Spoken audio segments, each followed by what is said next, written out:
Truth here, back with more Dragon Ball Month here on Otaku Evolution. This week we'll be looking at what is probably my favorite of all the Dragon Ball movies, DBZ Movie 9. Yeah, look, I get it. It's not perfect, but it has nearly everything you need out of Dragon Ball. DBZ Movie 9, originally titled The Galaxy's at the Brink, The Super Incredible Guy, was retitled simply Bojack Unbound for its North American release. And no, you won't be seeing any Bojack Horseman clips or hearing any jokes from me here, mostly because I haven't seen all that much of the show. Also, it would be too easy. The 51-minute feature was released in 1993, around the time the DBZ TV series was wrapping up the Cell arc. The setup is particularly good. A rich guy is holding a special martial arts tournament to celebrate his son's birthday and invited special intergalactic competitors that are all really Mr. Satan's pupils. The fighters will all compete for the chance to challenge the champ himself. However, actual aliens appear at the tournament and replace Mr. Satan's students, bringing their deadly game to Gohan, Trunks, and Krillin. Poor Krillin. Can our heroes, with the help of Piccolo and Vegeta as well, defeat these interlopers, led by the fearsome Bojack? Well, obviously, but it's the struggle that counts.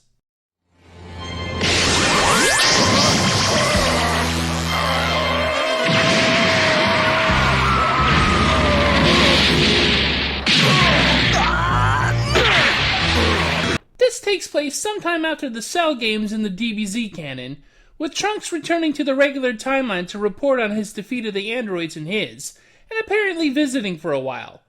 Goku is currently dead and hanging out with King Kai in the other world. Gohan just joined the tournament for fun and the chance to win his family some money. Vegeta is still reeling from the events of the Cell games, refusing to fight until Trunks is put in danger again. There's nothing especially contradicting the mainline continuity in this movie. One of the best elements of the movie are the settings. The tournament takes place in two stages. One is this big multi-platform arena for the preliminary bouts that are all going on simultaneously like big free-for-alls. Then you have the second stage, which has these big ornate battle environments that vary. And the last act of the movie takes place in this abandoned city staging area, where we get to see the scenery truly chewed up with all the action. You almost never see these kinds of remarkably detailed, memorable settings in DBZ. Everything isn't just in some wasteland or generic place. It's pretty stunning.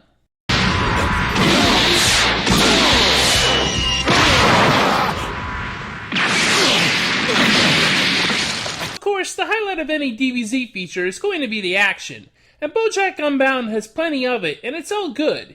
Even simple exchanges like Trunks' fight with Tien early on flow well and give off both a sense of finesse and strength. Trunks gets yet another good fight against one of Bojack's henchmen that takes them from one arena to another and gets pretty brutal. You also get the quick takedowns of Tien and Yamcha, Gohan's battle with three henchmen at once, which eventually includes Bojack himself, Vegeta's fight with Bojack, and the final battle involving Super Saiyan 2 Gohan. It's good stuff, you never get bored.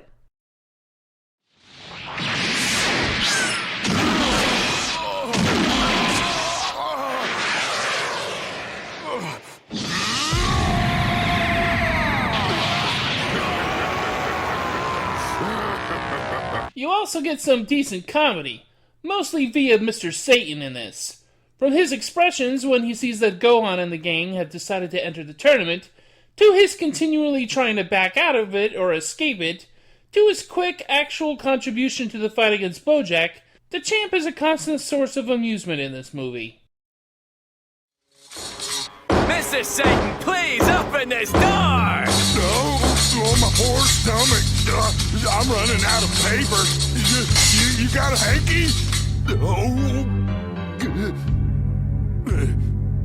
Another element making this my favorite of the Dragon Ball features is the classic Shunsuke Kikuchi soundtrack. The suite to DBZ Movie 9 and its incidentals are all fantastic pieces of music. The sound ranges from upbeat and whimsical to dark and foreboding, with a sense of grandness and vigor that sets it above the soundtracks of other features in the series. Possibly my favorite of all background music pieces plays in the final confrontation between Gohan and Bojack at the end of the movie. It played several times during the Buu arc of ZTV, and you'll hear it in a bit. But I think what really pushes this movie over the top for me is that its main hero is Gohan, who finally gets a full spotlight in these movies, though he does have a little help from his dad. Much like in the Cell games, Gohan has to reach deep down inside and rise to his potential, and when he does, it is truly, gloriously badass. Goku might still be my favorite DB character on average, but when Gohan is at his best, he's better than anyone. Actually, Bojack, there is one word that comes to mind.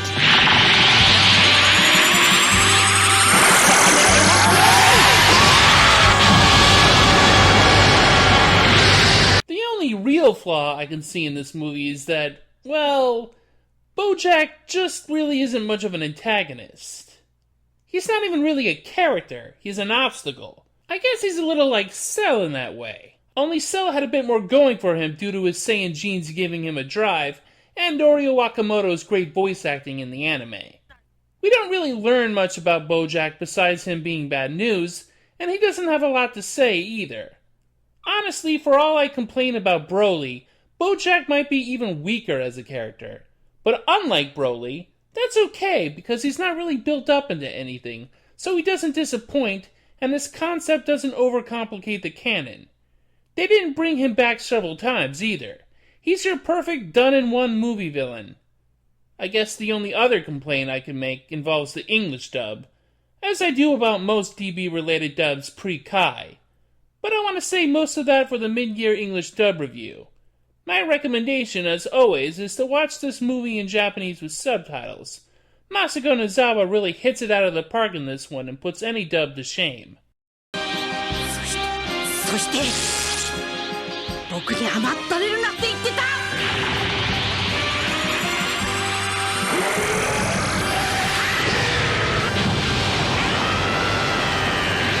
It's too bad we haven't gotten a release of this movie in a long while.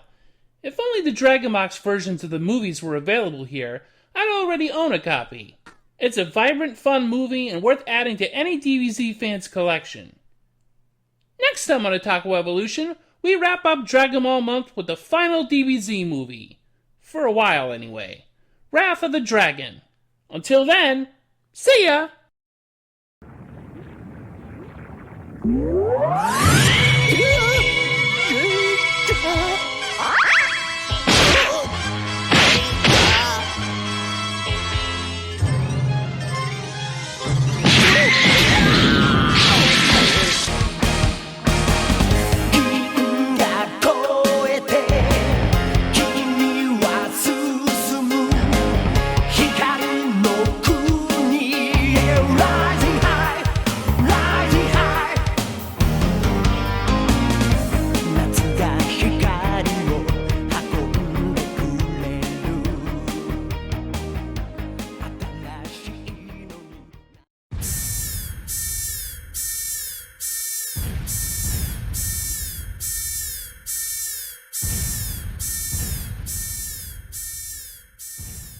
Is something the matter, Highness? Not really. I was just thinking of something from the past. Prince Cassius, we've arrived at Cormander. Excellent. Initiate docking procedures.